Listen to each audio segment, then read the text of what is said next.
Listo, me avisa si ya podemos empezar.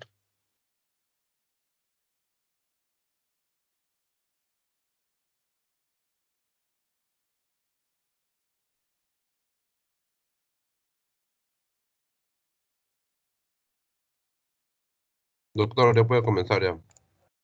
Listo.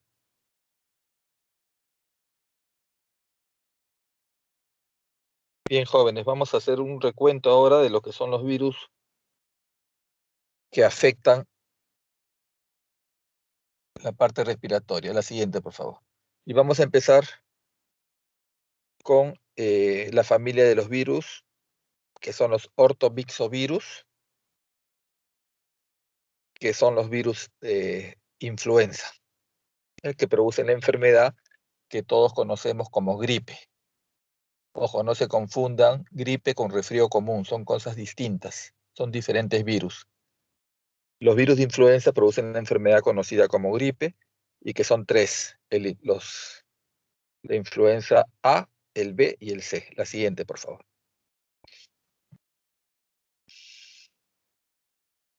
Bien.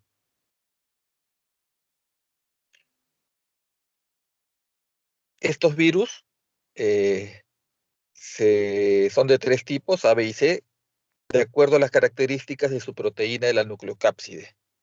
En el virus influenza A se distinguen subtipos basados en las proteínas de envoltura llamadas hemaglutinina, la cual lleva la letra H, y la neuraminidasa, la letra N. En el virus influenza A se conocen 15 hemaglutininas y 9 neuraminidasas diferentes. Entonces en el hombre se han reconocido de esas 15 solo 3, la H1, H2, H3. Y neuraminidasas tenemos la N1, la N2. Y así uno puede combinar los virus. Virus H1N1, H1N2 y así. ¿Ya? Eso es en relación al virus influenza A. En el caso de la influenza B y la influenza C, no muestra estos cambios antigénicos. O sea, solamente se habla influenza B, influenza C. Pero en el caso del A, hay que especificar si es H1N1, H2N1, H3N1, etc. La siguiente.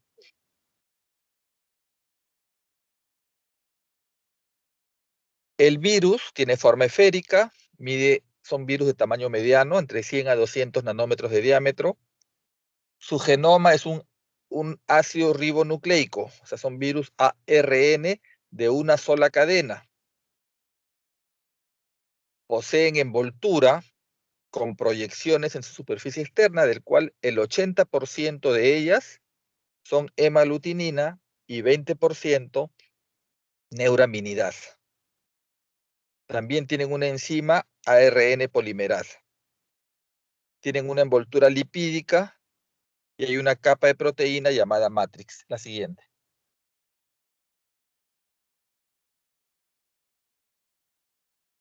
Esta es la fotografía electrónica del virus de la influenza, ya con sus proyecciones, que son, como ya se les dijo, hemaglutinina o neuraminidasa. Pasa a la siguiente para ver si vemos un esquema. Otra foto electrónica del virus de la influenza. Siguiente.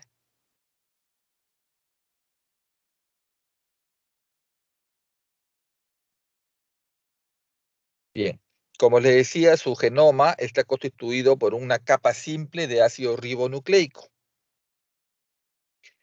Este ácido ribonucleico está fragmentado en 8 porciones, cada uno con diferente información.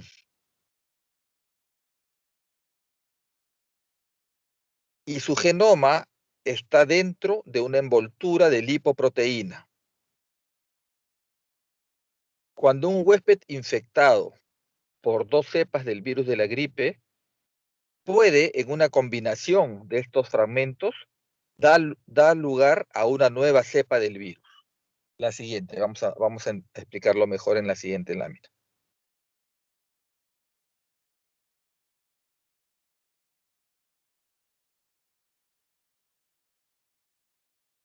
Bien, ese es el esquema del virus. La parte exterior son las hemaglutininas y las neuraminidasas, y su genoma de ácido ribonucleico está dividido en 8 porciones.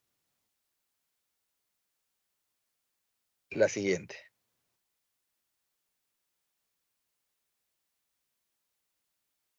La hemaglutinina es codificada por el segmento 4 de esos ácidos ribonucleicos y es importante para la adherencia y entrada del virus a la célula huésped. Asimismo, es un determinante de su virulencia. La neuraminidasa, que también es llamada cialidasa, es codificada por el segmento 6 y es una enzima que corta las moléculas de ácido ciálico de una variedad de glicoproteínas y permite que el virus invada otras células. La siguiente. Acá está el esquema. Tienen ustedes el virus, su genoma ARN dividido en 8, y por afuera tienen de celeste la neuraminidasa o cialidasa y de amarillo la hemaglutinina. La siguiente. Otro esquema igual, similar del virus de influenza. La siguiente.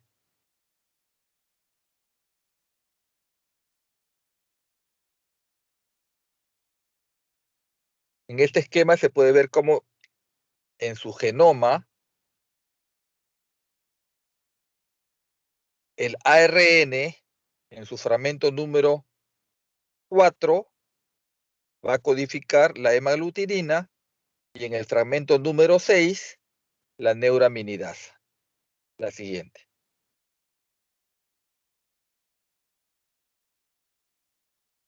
Igual, lo mismo, ven ustedes ahí, el segmento 4 es el que va a codificar la hemaglutinina, el ARN, segmento 4, el 6, la neuraminidasa. Otras estructuras en los diferentes segmentos del genoma.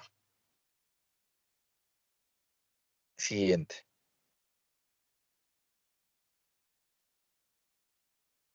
Bien.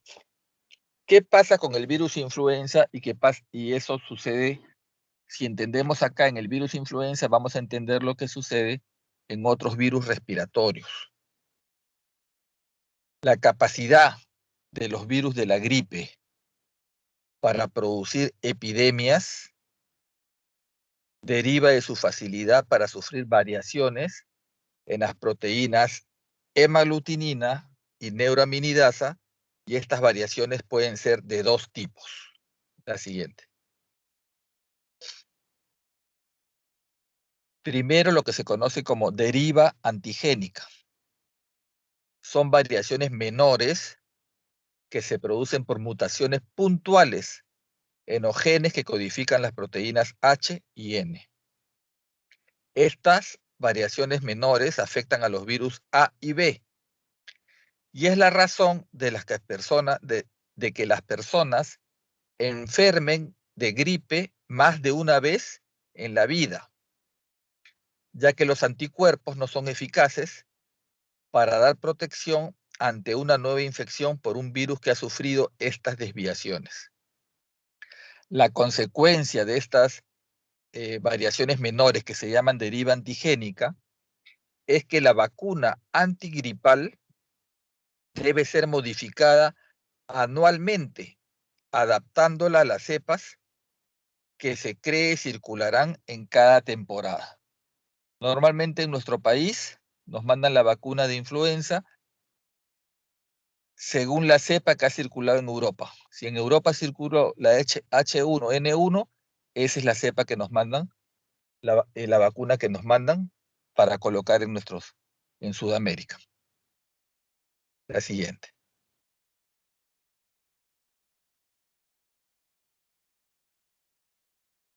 La otra variación del virus ya son cambios antigénicos. Esa ya es la aparición de un nuevo virus. Ya no es una mutación menor, esta es una mutación mayor. Aparece un nuevo virus que presentan nuevas proteínas H y N, totalmente distintas de las que han presentado los virus que han estado circulando en los años anteriores.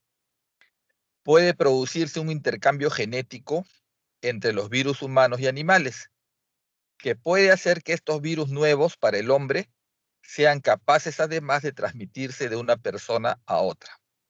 Y estas son las condiciones por las cuales ocurren nuevas pandemias.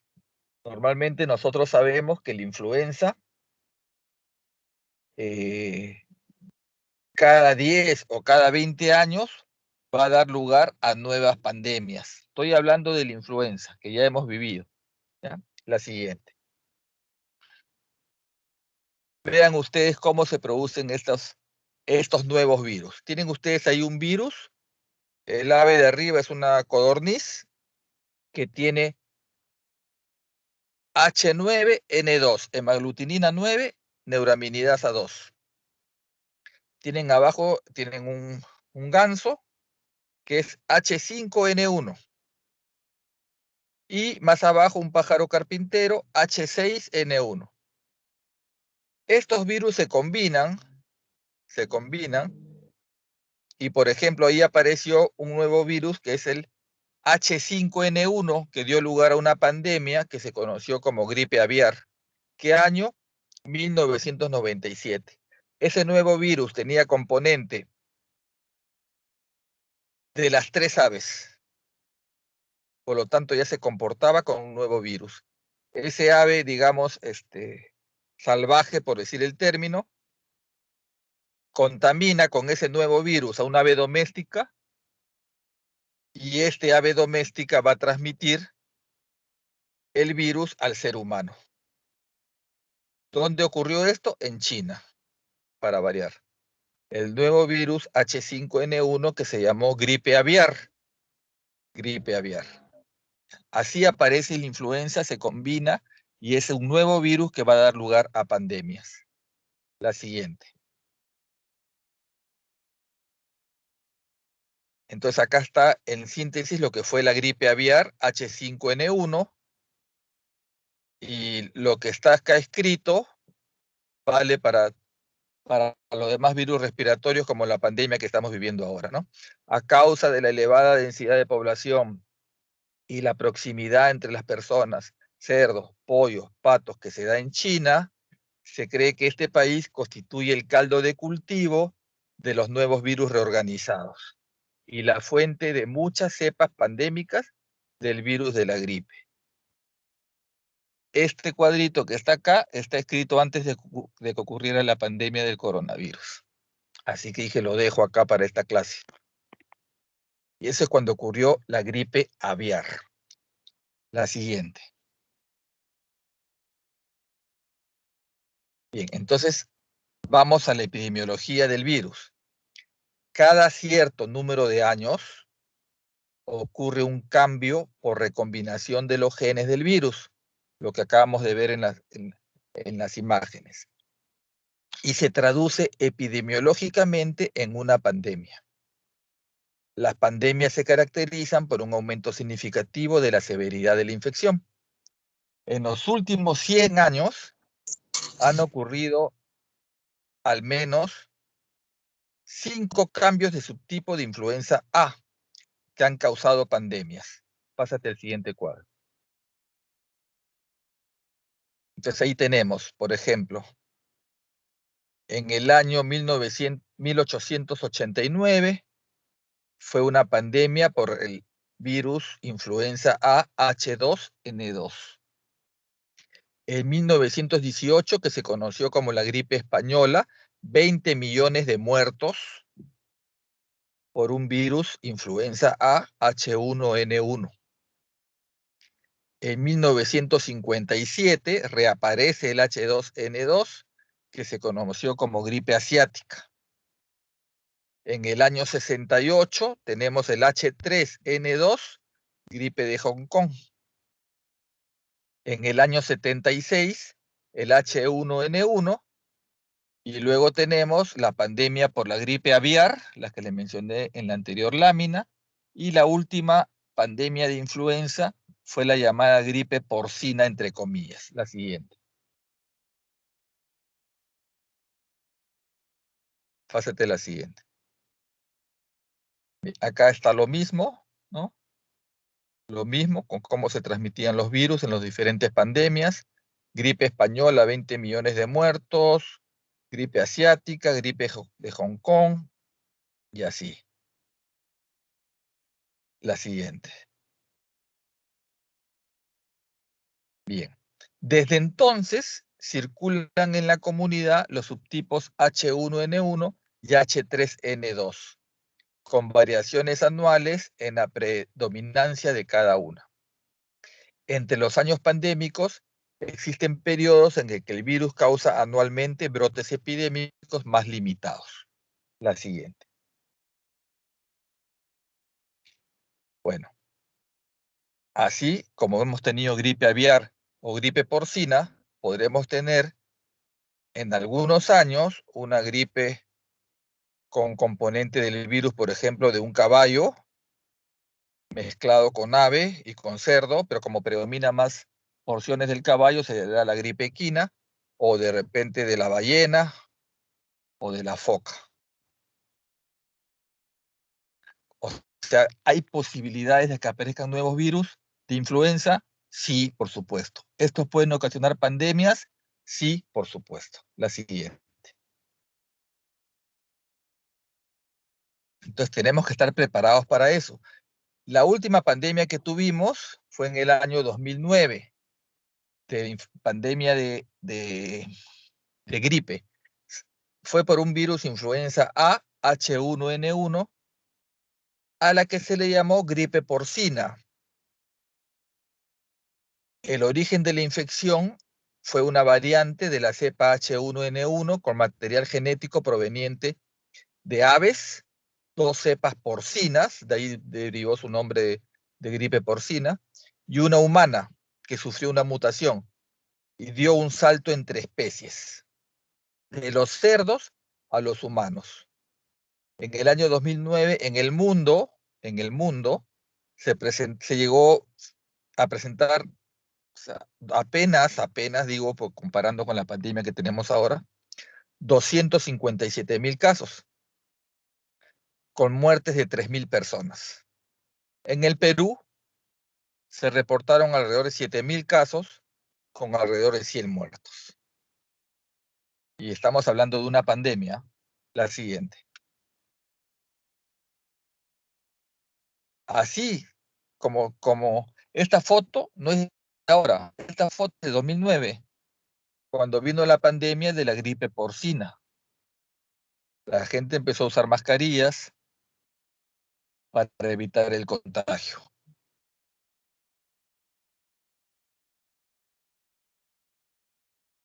O sea que esta experiencia de las mascarillas ya la hemos vivido. Ya la hemos vivido. La siguiente. Felizmente, ese virus de la gripe porcina no fue tan letal como el que estamos viviendo ahora con otro virus.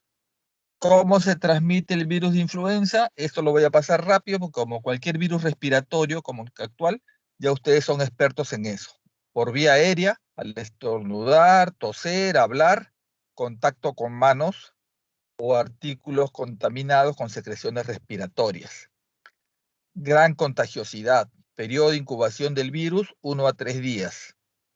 Penetra por la nasofaringe, se introduce en las células del epitelio de la mucosa de vías respiratorias superiores y puede terminar ocasionando una neumonía. La siguiente. Cuando uno estornuda o tose, esa es la cantidad de gotitas respiratorias con virus que van a estar en el ambiente. Entonces, esta foto es válida para cualquier virus respiratorio. La siguiente. El influenza va a tener comienzo de fiebre, escalofríos, dolor de cabeza, malestar general, dolores musculares, tos seca, congestión nasal. El promedio de la influenza dura aproximadamente 5 días, aunque los síntomas como cansancio y malestar general pueden persistir hasta por 2 semanas. La siguiente.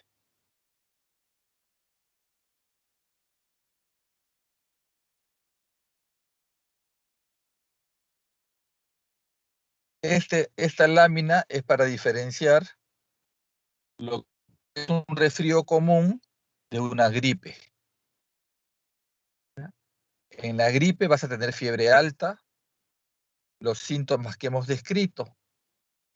En cambio, el resfrío común, la fiebre es infrecuente o baja y los síntomas son todos bien leves. La congestión nasal predomina en el resfrío común que en el influenza. La siguiente.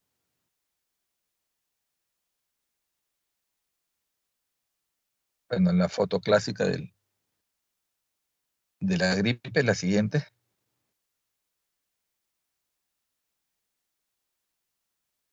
Bien, la mejor forma de prevenir el virus influenza, o sea, la gripe, es vacunarse una vez al año. Hay dos tipos de vacuna, la vacuna intramuscular, que es la que tenemos en nuestro medio, que contiene virus inactivados y se aplica a partir de los 6 o 7 meses de edad. Hay otra vacuna que se aplica como rocío nasal, que es con virus vivos atenuados en personas saludables de 5 a 49 años. Ambas vacunas están designadas para proteger contra los 3 virus de influenza que circulan cada año. Las vacunas para la gripe, les vuelvo a repetir, se cambian cada año, ya que los virus cambian cada año y pueden infectar a las personas aun cuando ellas hayan tenido la gripe anteriormente. O sea, no es una vacuna que te va a proteger toda la vida. Hay que colocarse cada año de acuerdo al virus que está circulando en el mundo. La siguiente. Bien, ahora vamos a pasar a otra familia de virus respiratorios que son los rinovirus y que son los causantes del resfrío común. Ahora todo lo que vemos, lo que a las personas que vemos toser o estornudar, le echamos la culpa al coronavirus, pero seguramente muchos están teniendo simplemente un resfrío común. Entonces los rinovirus pertenecen a la familia de los picornavirus. Pico pequeño, RNA, virus pequeños de tipo RNA. Miden de 18 a 30 nanómetros de diámetro. El virus se absorbe a dos tipos de receptores de las células del epitelio respiratorio. La molécula de adhesión intracelular que se llama ICAN1 y las lipoproteínas. La siguiente. ¿Qué pasa con los rinovirus? Que son, según la técnica que se emplee, entre 100 a 120 serotipos de rinovirus. Es por ello que no existe una vacuna contra el resfrío común. Ninguno de ustedes se ha puesto una vacuna contra el resfrío común. Es decir, es algo que vamos a padecer siempre, felizmente porque da cuadros leves. Entonces no se ha investigado una vacuna contra el resfrío común, pero sí, obviamente, el primero o segundo día uno está afectado con los estornudos, la congestión nasal, y obviamente puede contagiar igual al resto de su familia. La siguiente.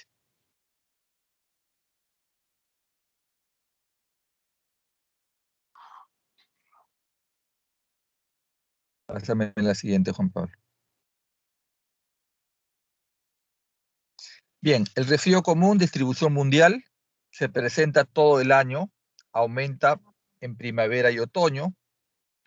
Una persona puede experimentar 2 a 3 episodios en un año, debido a que circulan muchos serotipos con muy poco o nada protección cruzada. Bueno, estos años, como hemos andado con mascarillas en la calle, quizás haya reducido los contagios también de influenza y también del resfrío común. Los menores de 5 años son los más susceptibles y constituyen la fuente primaria de infección a nivel familiar. Es decir, y esto va para todos los virus respiratorios. Si bien es cierto, ya van a iniciarse, hay presión para iniciar las clases a nivel de los niños que aún no están vacunados. Desde el punto de vista de salud, sabemos que después esos niños van a infectarse entre ellos con resfrío común, con influenza o con coronavirus, y van a llevar el virus al hogar. Por eso que la recomendación de salud siempre es que esperar a que todos estén vacunados, pero como no hay una vacuna aún, o bueno, ya se está probando en otros países la vacuna para menores de 12 años. Sin embargo, la presión que existe ya por los años perdidos escolares eh, es a reiniciar las clases presenciales. Entonces, eso va a ser un problema a nivel de los niños. La infección se va a diseminar de persona a persona por dos mecanismos: contacto con manos u objetos contaminados con aerosoles. Lo mismo. La siguiente.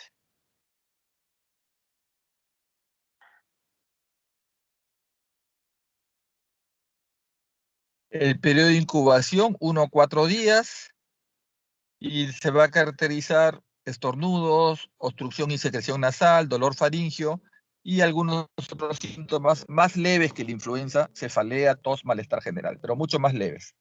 Generalmente cuando uno tiene un resfrío común, 1 o 2 días está en casa y al tercer día ya está apto para seguir sus labores. La siguiente.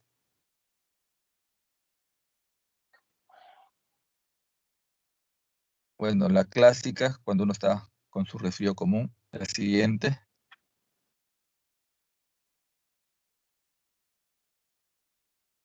Bien. Ahora pasamos al virus respiratorio que nos ha tenido estos últimos años en vilo, a todos, y que ha afectado a todas nuestras familias, compañeros, amigos, etc. Los coronavirus. La familia coronavirus o coronaviridae del género coronavirus son 4 familias: alfa, beta, gamma y delta. Únicamente se conocen 7 coronavirus causantes de enfermedad en los seres humanos. O sea, nosotros conocemos que los coronavirus eran virus de animales.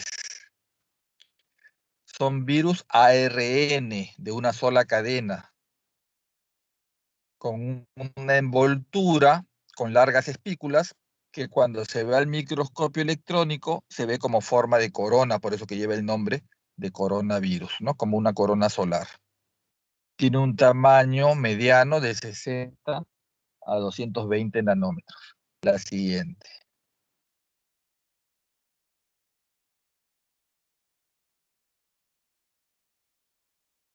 4 de estos coronavirus causan síntomas de resfrío común. O sea, va a dar estornudos, dolor de garganta, congestión nasal. Los tipos 229E y OC43 son los responsables del resfriado común. Posteriormente se descubrieron los serotipos NL63 y HUK1, que también se asociaron con resfrío común. Pero 3 de los 7 coronavirus causan infecciones respiratorias en los seres humanos mucho más graves y mortales, como lo hemos visto, que los demás coronavirus, y han causado brotes importantes de neumonía mortal en el siglo XXI. La siguiente.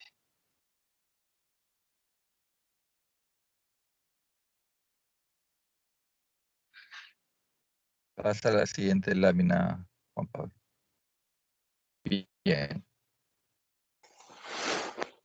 Ustedes ya conocen, porque ya han estudiado el coronavirus, pero hay que repetirles que el primer SARS-CoV fue identificado en el año 2002.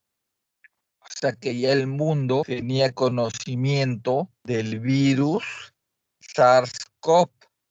¿Y cómo lo conocimos? Porque hubo un brote de síndrome respiratorio, así se llama, síndrome respiratorio agudo grave, de ahí viene el SARS, que ¿dónde comenzó? En China, para variar. ¿Cuándo? Finales del 2002. Fue el primer brote de SARS en China. Luego apareció el MERS que se llama síndrome respiratorio del Oriente Medio. ¿Cuándo? El 2012, 10 años después. Y ahora vamos a ver, creo que en otra lámina tengo la mortalidad. Y ya conocemos todos que el 2019 apareció el SARS-CoV-2, que da la enfermedad que conocemos todos como COVID-19 y que comenzó en Wuhan, China, a finales de 2019, y es la pandemia que estamos viviendo todos actualmente. Pasa a la siguiente. Ese es el virus, como se ve al microscopio electrónico, como si fuera una corona solar. De ahí viene el nombre de coronavirus. La siguiente. Este es el esquema del virus. Como ven ustedes, también tiene hemalutinina, pero en este caso nos interesa, ¿dónde está? La proteína, ahí está la de arriba. La glicoproteína Spike, la proteína S. Ese es el receptor del virus y hacia el cual apuntan las vacunas de tipo ARN mensajero. La siguiente. Bien. Esta lámina que ven ustedes acá, la tenía yo en las clases antes de que ocurriera la pandemia actual. Este es el síndrome respiratorio agudo severo. El brote del año 2002 a finales, que prácticamente en el mundo lo vivió el 2003. Miren ustedes ahí. ¿Cuántos pacientes hubo? 8.000, según la OMS. 8.000 se enfermaron del SARS. Pero ¿cuántos murieron? Casi 800. Ya se dio la primera alerta con el coronavirus del SARS-CoV-1, que como lo conocemos ahora. Se dio la primera alerta. ¿Por qué? Porque el 10% de las personas que enfermaron fallecieron. ¿Qué síntomas daba? Fiebre alta, dolor de cabeza, diarrea, tos, y la mayoría contrajo neumonía, requiriendo ventilación mecánica por insuficiencia respiratoria aguda. O sea, ya antes de esta pandemia, nosotros decíamos, tenemos un virus circulando en China que te mata a 10 de cada 100 infectados y que la gente requiere ventilación mecánica. Es decir, la OMS y el mundo ya tenía conocimiento de este virus. Lo que ha pasado ahora es que se escapó de China y ha arrasado con el mundo. Por lo tanto, ya se debería tomar precaución de que teníamos un virus que iba a colapsar las instalaciones hospitalarias por falta de ventiladores mecánicos. Se propaga igual que cualquier virus respiratorio, gotitas respiratorias, contacto con superficie, objeto contaminado. La siguiente.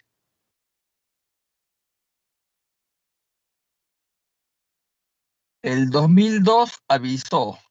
El 2012 vuelve a aparecer un coronavirus, pero se le llamó síndrome respiratorio de Oriente Medio. También con neumonía. ¿Cuántos casos se presentaron? 2.200. ¿Cuántos murieron? 800.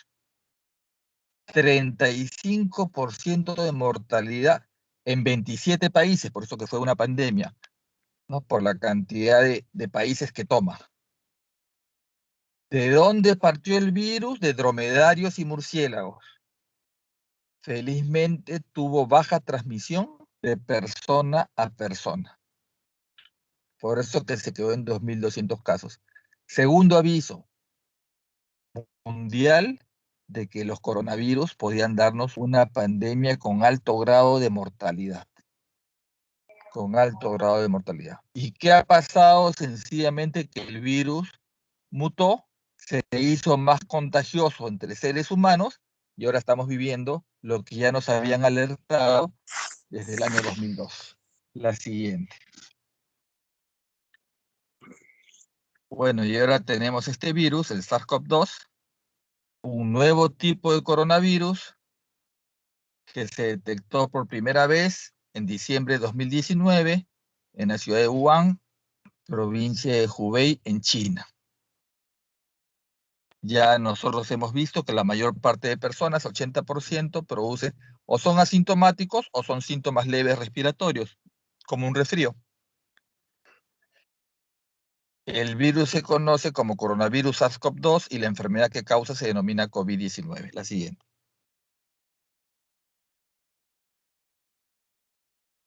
La estructura del virus, nos interesa ahí la glicoproteína S, que es a la que están apuntando las vacunas. La siguiente.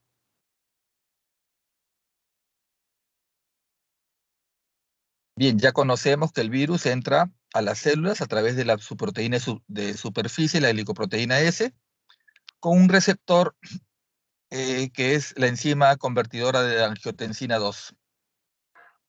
El periodo de incubación, 5 a 7 días, pero puede llegar hasta 14 días. La siguiente.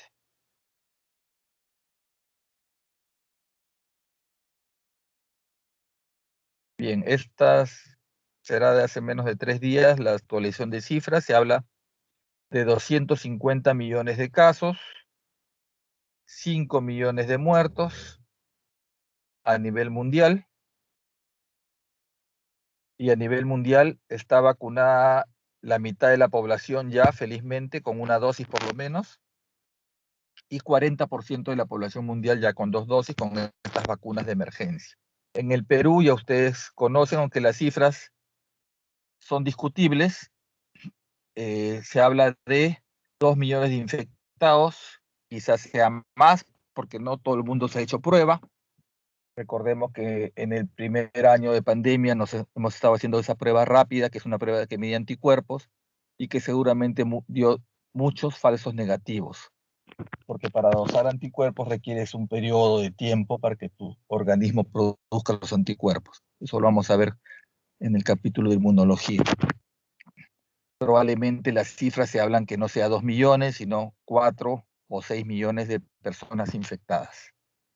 Lo que sí está más real es la cifra de mortalidad.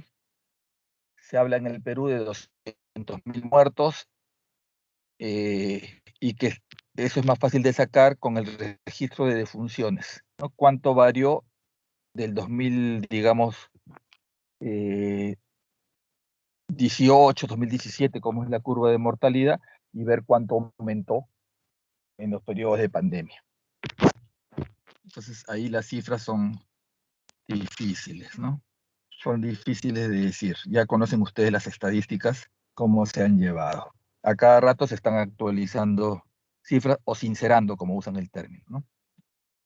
Y las vacunas, las que tenemos contra este virus SARS-CoV-2, tenemos las que tienen vector viral adenovirus, que son la de AstraZeneca, la Sputnik. Tenemos la de ARN mensajero, como la Pfizer o la Moderna, y el virus inactivado, como la Sinovac o la Sinopharm. Son las vacunas que nos están colocando en nuestro país. Con eficacia, bueno, unas más eficaces que otras, pero de todas maneras, a no vacunarse, siempre es preferible tener una vacuna que algún tipo de mecanismo inmunitario de defensa, sea celular o humoral, vas a obtener. ¿Qué es lo importante? Que aquí acaba la pandemia con la vacuna, felizmente ya hay una vacuna, pero que tenemos que esperar un SARS-CoV-3, seguramente aparecerá un SARS-CoV-3 en 7 años, en 10 años, en 15 años, no lo sabemos, pero tenemos que prepararnos para un SARS-CoV-3, tenemos que prepararnos para un influenza nuevo, que nos va a tener otra vez con problemas de ventiladores mecánicos o camas UCI, que es lo que nos falta en nuestro sistema de salud. ¿Qué es lo positivo? Que al tener unas vacunas experimentales, pues la tecnología ya está, y si aparece un virus nuevo, pues lo modificas la vacuna y listo. Digamos que esa es la parte positiva. Y hay una vacuna desarrollada y la vas a modificar de acuerdo al virus que esté circulando, como se está haciendo con el influenza. ¿Qué pasará con nuestras vacunas ahora? ¿Tendremos que vacunarnos anualmente? Probablemente sí, como la influenza. Todavía no hay la certeza. ¿Ya no será necesaria nueva vacuna? No se sabe, son preguntas que están por resolver. Lo que sí es cierto que ustedes que van a hacer clínica pronto, sería bueno que se pongan su tercera vacuna, ya está, su tercera dosis de vacuna, 6 meses después de como está recomendado, ¿no? De la última que se pusieron. Esa es la recomendación. Porque sí, ya las estadísticas hablan de que los pacientes que se hospitalizan o que fallecen siempre son mayores en los no vacunados que en los vacunados. Bien, seguimos. Pasa a la siguiente. Tenemos más virus respiratorios, por supuesto, ya voy a hacer, digamos, más resumido. Tenemos el virus respiratorio sincicial, que es un virus que afecta fundamentalmente a lactantes, que también termina con neumonías, el virus sincicial respiratorio, que pertenece a la familia de los paramyxovirus, género neumovirus, tamaño mediano 150 nanómetros, 2 glicoproteínas en su superficie externa, la proteína G y la glicoproteína F. Su genoma es un ARN y también existen variaciones antigénicas en la proteína G, que da 2 grupos de virus sincicial respiratorio, el A y el B. La siguiente. Ese es el esquema del virus sincicial respiratorio con su proteína G y su proteína F. La siguiente. La infección es mundial. Se habla de que casi el 70% de niños se infecta con virus sincicial respiratorio en el primer año de vida. Y al segundo año, prácticamente todos ya se contagiaron. La tasa de ataque en sala de cunas es del 90%. El virus es causante de una enfermedad en niños, en lactantes, que se llama la bronquiolitis. Y también da neumonías, y es el causante de neumonías en el 50% de niños menores de 2 años. La famosa bronquiolitis es producida por este virus sincicial respiratorio. La siguiente.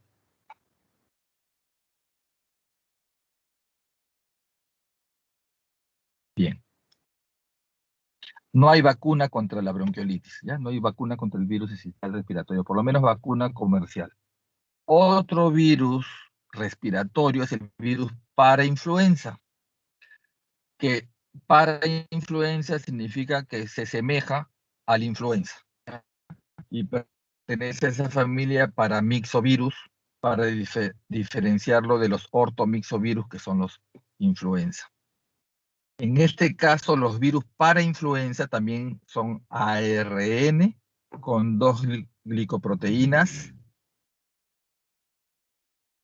la NH, que tiene actividades de hemaglutinina y neuraminidasa, y la proteína F o de fusión. La siguiente.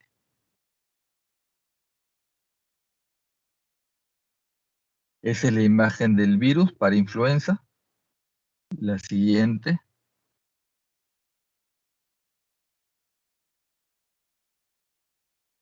Bien. Las infecciones por parainfluenza son mundiales, son comunes también, sino que no la estamos viendo en estos 2 años porque nadie quiere atender casos respiratorios, pero es la causa más común de laringotraqueobronquitis, que se conoce como falso Krupp. El niño empieza con una tos afónica, se le va prácticamente el sonido, ¿no? Queda afónico, disfónico. Y son causa de asistencia de emergencia, donde se les aplica una ampolla de dexametasona para bajar el espasmo laringio. También son causantes de infecciones respiratorias agudas bajas, o sea, neumonías y bronquiolitis. Se va a diseminar por lo mismo, igual que todos los virus respiratorios, por las gotas de saliva, contacto de manos y elementos contaminados. Periodo de incubación corto, de horas o pocos días. La siguiente.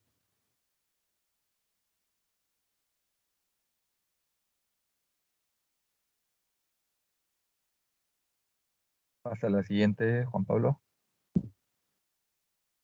Bien, y vamos a terminar con los adenovirus. Los adenovirus, que también son virus respiratorios bien frecuentes, son virus que han afectado a mamíferos y aves. En este caso, son virus ADN. Sus genomas son ADN y se aislaron por primera vez en el año 53 del tejido adenoide. De ahí viene el nombre adenovirus. Además de cuadros respiratorios, también producen conjuntivitis y diarrea. Y tienen capacidad para producir infecciones persistentes. La siguiente.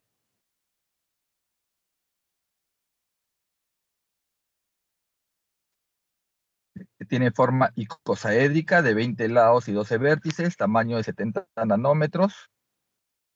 La siguiente es la fotoelectrónica.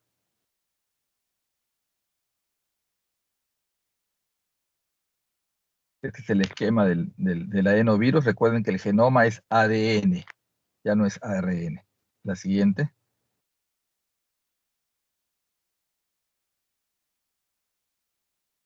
Bien, esas son las diferentes, la división de los adenovirus hasta la letra F y los diferentes serotipos. Se han descrito hasta más de 40 serotipos y cada uno produce diferentes enfermedades. Algunos dan diarrea, por ejemplo, la gastroenteritis, los serotipos 40, 41 y 42 son diarrea, y los otros, el grupo B y el grupo C, son fundamentalmente respiratorios, pero también dan conjuntivitis. El grupo D, vean todos los serotipos que producen conjuntivitis, que también es epidémica. La siguiente. Vamos a ver algunas imágenes.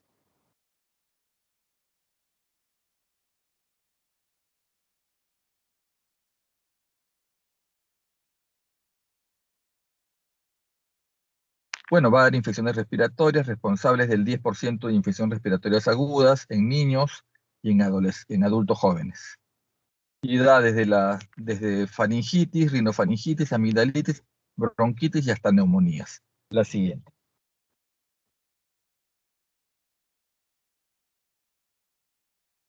Infecciones oculares también, conjuntivitis, la fiebre faringoconjuntival, cuando uno va a la piscina y viene con dolor de garganta y su conjuntivitis, ese es por un adenovirus. Y la forma más grave es la queratoconjuntivitis epidémica, que puede terminar con úlceras en la córnea y que puede afectar la visión posteriormente. La siguiente. Esa es la típica conjuntivitis, bien contagiosa. Siguiente. La fiebre faringoconjuntival, la siguiente. Diarreas y también adenovirus. Hay un cuadro que es raro, pero que tenganlo presente porque se les puede presentar en su experiencia clínica. La cistitis hemorrágica aguda. Afecta a hombres jóvenes, se presenta con hematuria, disuria y dolor suprapúbico, que dura aproximadamente 5 días que estás orinando sangre y que se resuelve solo en forma espontánea. Los serotipos involucrados son el 11 y el 21. Siguiente.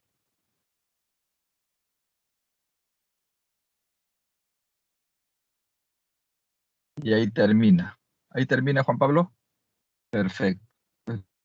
No existe vacuna por lo menos vacuna comercial contra adenovirus. Sí, recuerden que se está usando el adenovirus como un vector de una de las vacunas de corona, ¿no? De AstraZeneca y la Sputnik usan el adenovirus como vector y le introducen la información genética del coronavirus, para producir la proteína S, ¿no? Para desarrollar los anticuerpos para la vacuna. Bien, chicos, ¿alguna pregunta?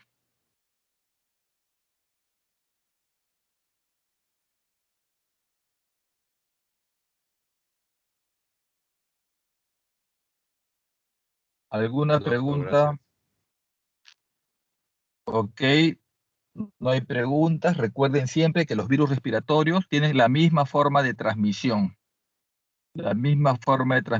y que tenemos que estar preparados en el futuro para nuevas pandemias. O sea, esto no va a parar. Siempre va a haber nuevas pandemias.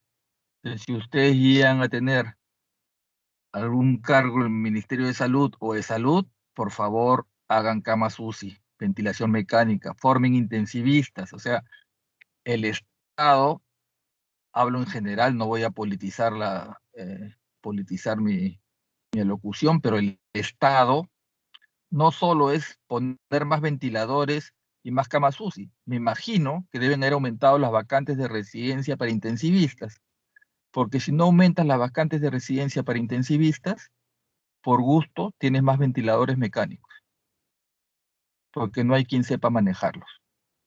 Entonces todo es un conjunto, enfermeras especializadas en UCI, todo es personal de salud que se han olvidado del personal de salud.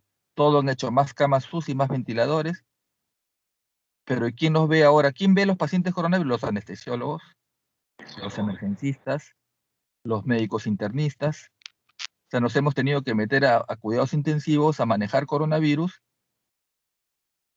Y bueno, porque así pues es una guerra que nos agarró completamente desprevenidos. Bien, chicos, entonces ya nos vemos para la siguiente clase. Con mi grupo de práctica, 2 de la tarde y media, ¿ya? Buenas tardes. Juan Pablo, la lista me la mandas, por favor.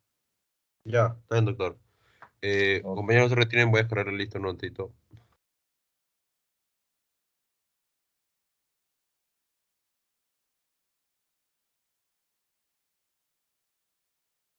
Ya, ya pueden retirarse.